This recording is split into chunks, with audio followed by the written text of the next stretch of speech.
ANC President Cyril Ramaphosa will join the SACP's leadership in commemorating the 30th anniversary of the passing of the party's former General Secretary and National Chair. That's Joe Slovo. The event is being held in Soweto this morning. The ANC and the SACP are trying to find each other following the Communist Party's decision to contest the 2026 local government elections independently. The ANC says its participation in today's commemoration will serve as a moment to reflect on Slovo's revolutionary ideals and the shared mission to advance the national democratic revolution. Watching developments is our senior politics reporter, Samkele Maseko, who joins us now from Avalon Cemetery, where it's all going to take place. And Samkele, there's so much to speak about when it comes to the ANC's relationship with the SACP. This is all coming in the lead up to even the January 8 celebrations expected in Cape Town. But as a start, I imagine a lot of the reflections there today would be around what Joe Slovo would say about South Africa today.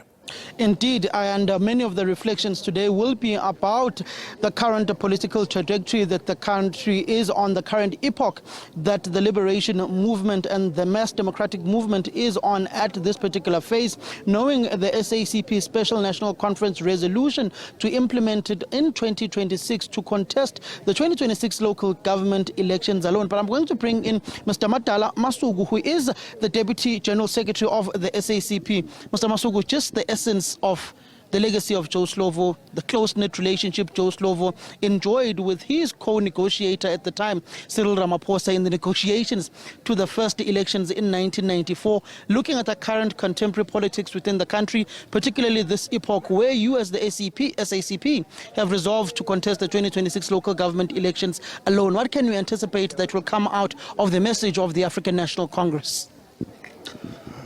What we expect out of the message of the for the African National Congress is that they will be celebrating the role that Comrade Slovo has played as a member of the ANC, as a member of the party, and also a lot of work that they did in the underground, and also the second chief of staff of the army, Umkhonto Wesizwe, and they are also going to be likely to acknowledge also the role that he played during the negotiations in terms of unlocking the deadlock that was there in among the parties. You remember that there's a phrase called sunset clause, and that sunset clause was actually penned down by him because he was the chief strategist within the party, within the army, and within the ANC and the movement as a whole. So we expect that the reflections will actually be around that. Looking at the sunset clauses and looking at the relationship Joe Slovo and Cyril Ramaphosa enjoyed, knowing that they took over as the negotiators on behalf of the liberation movement, the ANC, taking over from Thabo Mbeki and Jacob Zuma whilst they were flying abroad. Looking at current contemporary politics, what would Cyril Ramaphosa say would have been the words that he would have received from Joe Slovo, looking at the current economic trajectory of the country, where the mass democratic movement is at, particularly the tripartite alliance, the SACP going it alone in 2026, hampering if the alliance is not reconfigured? I wouldn't reflect much on what he's going to say because their relationship has been a close interaction within themselves during negotiations, and it was a unique situation. But as a president of the ANC, I suspect that he should be able to speak on the relationship of the party and the role that the party must play strongly to strengthen the movement and to ensure that the NDR is actually moving forward. So the things about the decision that the Communist Party have taken, it wasn't something unexpected. It was issues that were known because we were discussing the issue around the reconfiguration. Reconfiguration was included the issue around how do you posture in such a way that we complement each other under the current circumstances. And we know that the ANC stand for everyone. They stand for the poor, they stand for the rich, they stand for the bourgeoisie, and we have to play they know that we have to play our role to represent our constituency, which is more of the poor and the working class. And we can't force them to be there, to be in that corner, because we know, we acknowledge that they've got to carry out the broader perspective of the broader society of South Africa. We are sectarian. Looking at the address of the General Secretary of the SACP, Solema Paila, I know you and Alex Mashilo are very integral in the drafting of that particular statements that he makes out in the public domain. What can South Africans anticipate to hear from the General Secretary on the legacy and lives and times of Joe Slovo? Well, I wouldn't like to preempt what he's going to say because the General Secretary is very innovative, and he must be coming back, might have interacted with so many people outside, and he might be pulling out some issues in the podium. But basically, he's going to speak about the commitment, the recommitment of the party to the people, to ensuring that we work with the people to find solutions. And even in the build-up toward this event, he had, while he was busy working on the speech, he has mandated me to actually interact with communities here, stakeholders, even also families of cadres who have passed away. They are his special guests. They will be here, some of them, in the. Mr. Masuku, January 8 statement, SACP contesting. You've got a planned meeting with the ANC, a bilateral meeting. When is that bilateral meeting? What is the main thrust and the main agenda of that bilateral meeting? We are told it's now in January. Yes, we agreed that in the last bilateral that we are going to have a meeting, and it was prioritized that it should happen in the mid-January. So we're looking at our diaries to be able to confirm that date. It's a very critical meeting because we need to really reflect on the developments and how far we are and what is it that the society is wanting us to do. It's not about us. It's not about our like brotherly relationship. It's about that relationship must actually resonate into responding to the issues of the people, and that's why the Communist Party felt that the best way of actually handling that is actually even including contesting the election. But who's going to vote for you when you contest elections when you can barely fill a stadium as the SACP? It's not like you have a crowd puller that was Martin Chris Tembekile Hani back in the early 90s. Today, the SACP can barely fill the stadium where the ANC will be holding its January 8 rally in Khayelitsha, which is pretty much very small.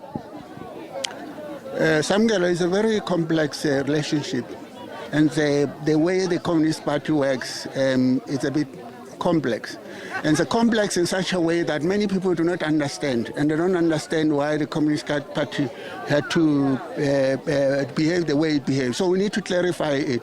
It's not from the beginning of our relationship with the movement, is that we have committed ourselves to have movements, workers' movement, young youth movement, women movement, and also the ANC as an anchor movement in South Africa to drive the national democratic revolution forward. So all along, when you see us, we'll always play a bit backward and then assist the movement, the ANC, COSATU, and the structures to emerge and to project messages and so on. So even where we talk about Cape Town, where is the event of the ANC is going to be, in that region?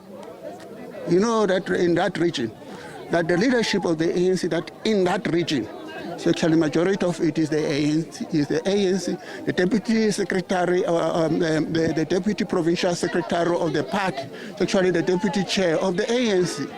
So even during the election, they were vibrant, they were actually working there. But because we're in the election, they had to put in the regalia of the ANC because that was our nature. So going forward, you see then the difference when we begin to have to project the independent image of the party, because earlier on we didn't want it to contest with our movement. Yeah. Yet again, Mr. Masuku, I ask who will be voting for the SACP, knowing very well that you have also depleted intellectually, ideologically, just like the ANC as well. In the diagnostic report of the former Secretary General of the ANC, Kwede Mantashe, the SACP is no longer the SACP it was in the era when COSATU was still very strong and vibrant. COSATU today is a shadow of its former self, which is largely led by leaders of the SACP who form part of the Central Committee. Well, in his reflection is his own reflection. Yes, we have got weaknesses in the movement. Yes, we have got weaknesses maybe in the party. But in terms of our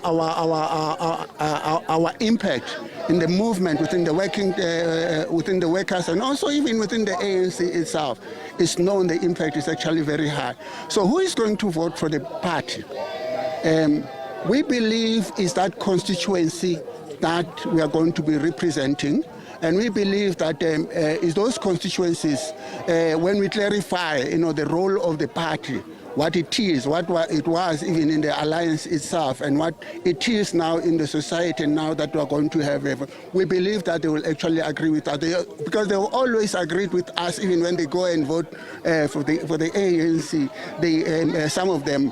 But there are others that have actually given up and not wanting to vote and say, we want a constituency that speaks to us. And that is a constituency that we think are going to have. And the other thing that we actually have to mention is that, remember the SACP.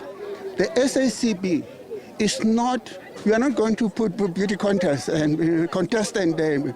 We are going to work with community, and we're always emphasizing to members that what we want as representative of the party, it will be representative of the people. And this representative of the people, yes, we believe at the end should be the members of the ANC, but it might not be of the SACP. It might be somebody else that will take that flag, that emblem of that, and that's what we have actually emphasized to members, that when we start going into the communities and we are discussing who do you think is going to be the best person, they must be able to point at you, but if they can't, we take the one that is the actual pointing. Thank you very much, Mr. Madala Masuku. We did see earlier on the Premier of Gauteng and Provincial Chairperson of the ANC, Panyaza Lusufi, walking, and I was just trying to signal to my colleague, Kabinjo Kwenu, to call him, but he slipped away from us and going inside. So there essentially the SACP will be speaking about the lives and times of Joe Slovo. The President of the ANC will reflect on the relationship of the party. There is a planned bilateral meeting between the two parties in mid-January. We don't know as yet what the fiery SACP General Secretary Solim Africa Mapaila will say, but he will definitely be pulling the punches against the government of national unity that was largely constituted by the President of the ANC, Cyril Ramaphosa, with the Secretary General Fikile Mbalula.